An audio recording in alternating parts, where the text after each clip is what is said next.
Paul heads up to the guest floors and lets himself straight into one of the rooms, as if he was a hotel guest. Which, of course, he isn't. He takes a moment to install some hidden cameras and then gets to work, ransacking the room. It doesn't take Paul long to track down everything worth stealing: an expensive laptop, a mobile phone, 2 handbags, and a wallet with cash and credit cards. Having taken over £1,000 worth of items, Paul heads straight back to the hotel lobby, where he rejoins Alex. What do you think? Lovely. What do you think? I thought we'd have some fun. Huh. Yeah. The boys head off to celebrate their haul with a bottle of expensive bubbly. Madame, how are you? And that looks like Jess, waiting for them in a cab. For me? Thank you. Well, that's a good one. So, what was going on? How did Paul walk straight into a stranger's hotel room and straight out with all their stuff? Let's take another look at the hustlers arriving at the hotel. Jess and Paul headed for the lobby, leaving Alex to carry out the first part of the scam, with a little help from a sharp suit and a hotel manager badge. He waited near the front exit for some guests to leave the hotel. Oh, hi there. Excuse me, are you hotel guests? Yeah. Has anyone informed you about the security reset we're doing today? Basically, we are resetting all the keys on all the floors.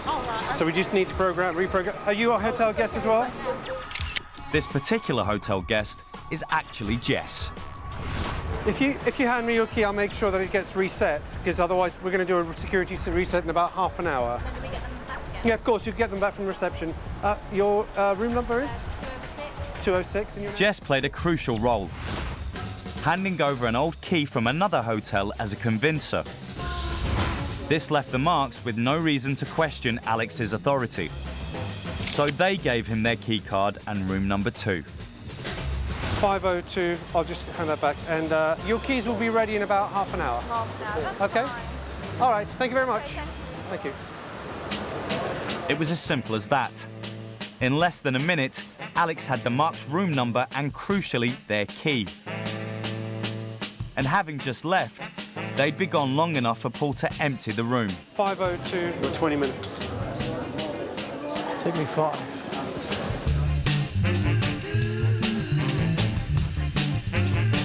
And what about the pricey champagne that Alex left the hotel with? That was also courtesy of the Marks. Well, can we have the Piaget, the 99? I'll take it unopened and I'll sign it to my room if I can. Thank you very much. Alex just picked the most expensive vintage on the wine list Yeah, it's 502. 502? Yes. and charged it to the Marks' room bill. Paul has come to this tourist spot outside Malaga Cathedral in Spain. Along with his fellow hustlers, he's going to steal the passports from these American holidaymakers. But not by picking their pockets. The hustlers are going to make them hand their passports over of their own free will. So how will they do it? First, Paul sends a text to Alex and Jess, who are waiting for his signal. In many countries, you must always carry ID, like a passport, and can be spot-checked by the authorities at any time. But do you know exactly what the police look like when you're on holiday? Sometimes all it takes is a blue jacket and a walkie-talkie to look the part. And a convincing accent. Can I see your passport, please? Yeah. I also need to see your passport if there's a problem. See. Of course, Alex isn't radioing police headquarters. He's actually talking to Jess, who's just out of sight in the car. Yeah, un momento. Just some report, we're just doing some check. One of the girls hands over her passport even before Paul can get his one out as a convincer. You have a passport? Stolen passports can be used for identity theft, illegal immigration, even terrorism. So it's no wonder they fetch considerable sums on the black market. Alex now has 2 genuine passports in his hands, and he's not planning to give them back. Hola. Hola. There seems to be a problem with his radio. One moment, I have to check with the radio in the car. Hola. Hola. See.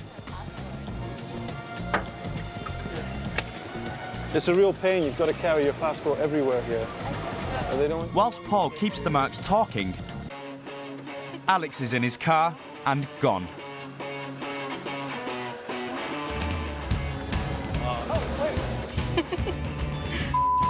By the time they realise what's happened, it's too late. The last thing the hustlers want now is for the girls to phone the real police. So Paul beats them to it. Yes, I speak English, thank you. A police officer just came up to us and he asked for our passports and then got in a car and drove away.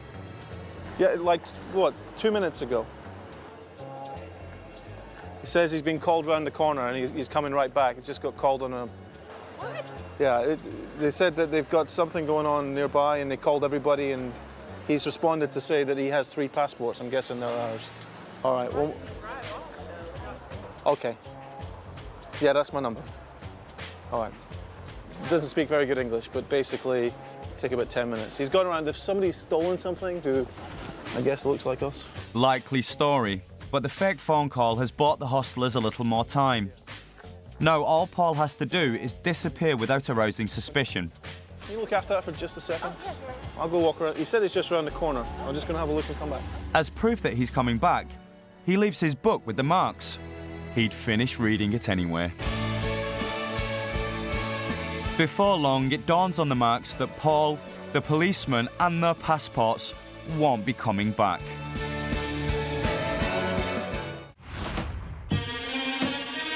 Jess has come to a busy cliff-top parking area right above the beach. But the parking instructions seem a little confusing.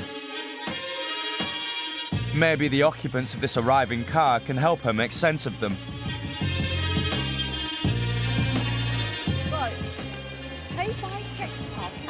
Are you parking here? Yeah, do you know how this works? I've heard of it before. I've heard of it, but I've never actually done it. In fact, with this hot weather, helpful motorists turn up all day long. Excuse me, are you parking here? Yeah, we are. Would you be able to help me with this? I'm not really too sure. I don't know if you've done it before, what I'm doing. You have to pay with your phone? Yeah. Do you know how this works? No, I've never seen it before. You just have to text it in. The signs along this road state that this is a pay-by-text zone, a new parking concept that is springing up all over the country. Yeah, it's all the way around here. There's someone who's got a ticket up there that I saw when I came down. Motorists need to pay for their parking by sending a text with their details to the local authority. I think it actually goes through to the council to say to register. That they've started to do. This complete stranger seems to be familiar with this type of payment scheme, having used it elsewhere. So parking lot, so you just have to do that, don't Hang you? on, I've got to find a card. Where from? I think around the card. Okay. Not wanting to get parking tickets, Jess and the motorists start writing their text to the local council. Create message, yes? First of all, it's the parking zone number. So the parking location is that's 7-8 dots here, isn't it? Yeah. Next, how long they plan on staying. And then you just put how many hours you're here for, don't you? So, yeah. And the car registration. You need to put your number plate. I know. So what about the payment? For that, they'll need some plastic. Now what? Now it's your name on the card. And then credit/switch card number. So that's the long one there. Now what? Expiry date. Do you know what the 3-digit security thing is? Yeah, that'd be that one. Oh, the last 3? Oh, right. So, what's really going on? Why is Jess standing here all day making sure motorists follow instructions on the parking signs?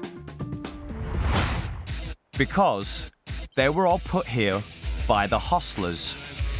Alex, Paul and Jess visited this beachfront road just after sunrise earlier that day.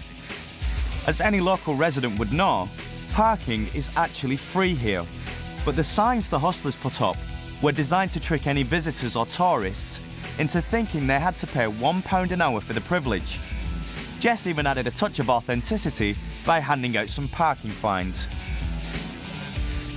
And that number on the signs was nothing to do with the local council. It went straight to a mobile belonging to the hustlers. The Marks thought that they were only paying £1 an hour for their parking. But they actually texted their names, credit card numbers, expiry dates and security codes directly to the hostlers. Everything criminals need to clean out a bank account. It's a clever way of paying, isn't it? Yeah. Send. Please wait. Message sent. Message sent. Perfect. Brilliant. Have you sent yours? Yeah. Has it gone through? Oh, thank you. Thanks, guys.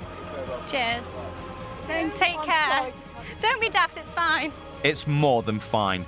The Marks head for the beach, happy that the parking fee is money well spent. It would have been cheaper to get a ticket.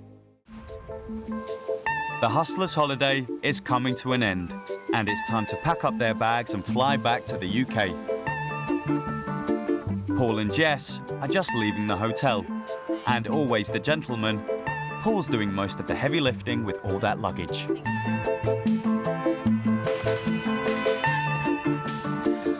Actually, the hustlers aren't quite done turning over tourists yet, because that wasn't their hotel, and those certainly aren't their bags. This is the hotel checkout. It's changeover day at this Spanish tourist hotel, and that means most guest holidays are over and they're preparing to go home. Here to make that sad day a little worse is Jess. Do you mind if I use your phone? Yeah, no problem, yes. Okay, thank you. And it all starts with a simple phone call. She's ringing hotel rooms at random until she finds what she's looking for.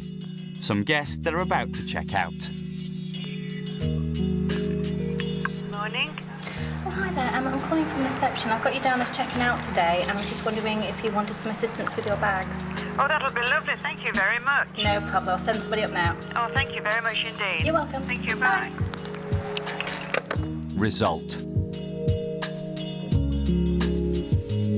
So far, so good. Jess promised to send some manual labour to help with the bags, and she's not going to disappoint. Time to summon her very own bellboy.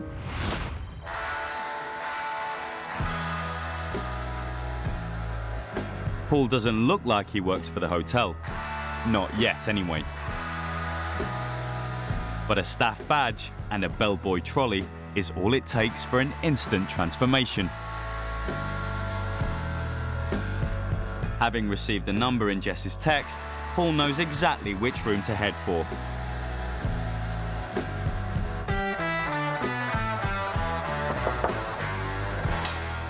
Morning, checking out today?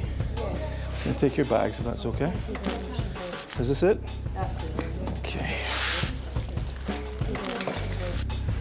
We do our best. Thank you. You have anything else you want us to take? All right. You need a receipt. Keep that. And just give it to the porter downstairs when you're ready to leave. Thank you very much. Okay. Bye-bye. 2 suitcases and 1 piece of hand luggage. Not bad. No tip. Some people.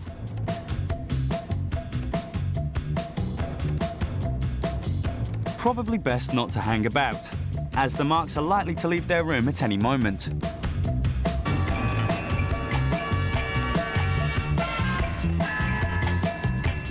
Off with a jacket and tie, and Paul the bellboy becomes Paul the hotel guest again.